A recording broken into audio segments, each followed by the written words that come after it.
Bon, vu que c'est une vidéo Die Hard, yippee motherfucker. Oui, mon yippee est pas aussi bon que celui de Bruce Willis.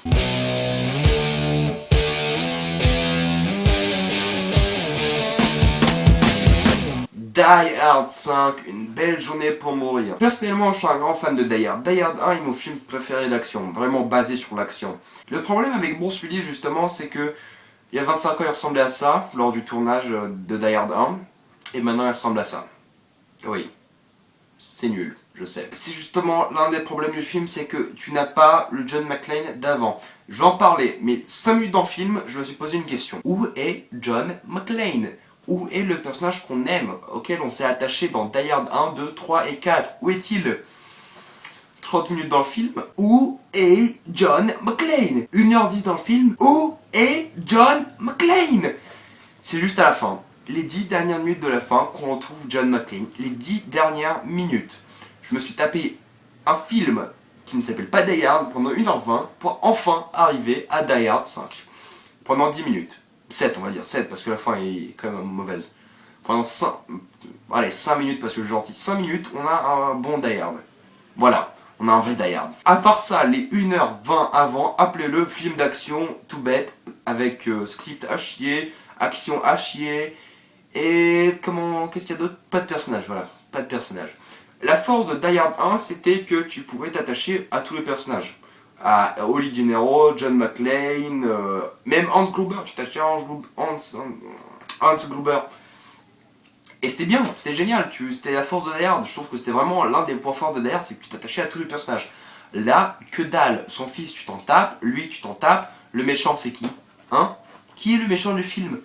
J'en sais rien, parce que le film est mal écrit, je sais pas qui est le méchant, je sais pas ce qui s'est passé pendant qu'ils l'ont écrit, mais ça s'est très mal passé. Bon, parlons un peu de Jack McClane. Qu'est-ce qui se passe avec Jack? Rien du tout, lui non plus, pas de psychologie, pas d'histoire, rien. Tout ce qu'on sait à propos de John McClane et de Jack McClane dans le film, c'est que c'est père et fils.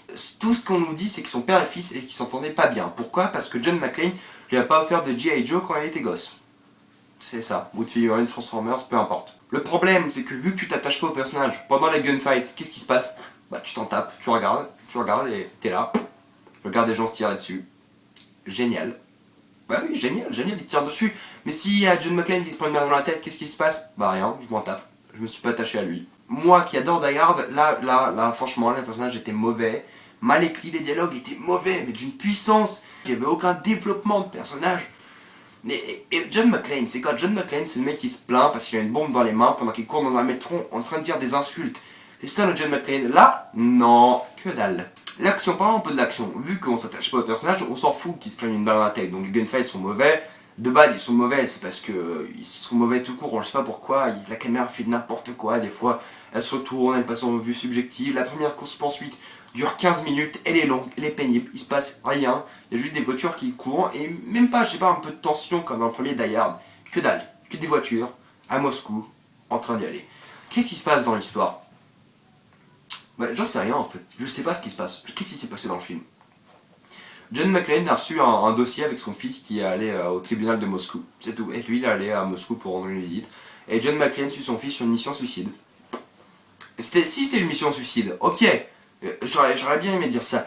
Mais j'ai l'impression que McClane et McClane Jr. sont en God mode permanent.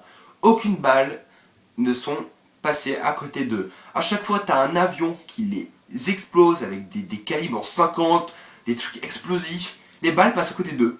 God mode, c'est ça, non mais God mode. La caméra fait n'importe quoi, l'action est débile, le scénario est complètement inexistant, les personnages sont mauvais, peu attachants. Alors ça me fait du mal de dire ça à propos d'un Die Hard, ça me fait vraiment du mal, ça me brise le cœur.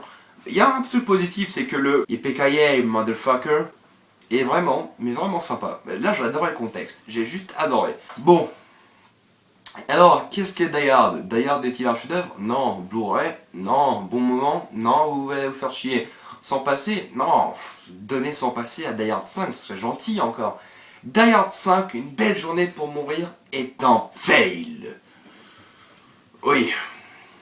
Un gros fail. Ça me déchire de dire ça, quoi. C'est Die Hard, j'adore Die Hard. Ah, c'est comme regarder la trilogie Star Wars de nouveau, ça t'arrache le cœur. Alors Noël prochain, j'aimerais regarder la saga Die Hard sans le 5, parce qu'il ne mérite pas le 5, il est mauvais. Je vous dis à une prochaine fois, on se voit la semaine prochaine pour parler des Oscars 2013, oui, on est en 2013, qui ont lieu ce dimanche. Regardez-les si vous pouvez. Salut à tous, proposez ma team, j'ai critiqué et salut à tous.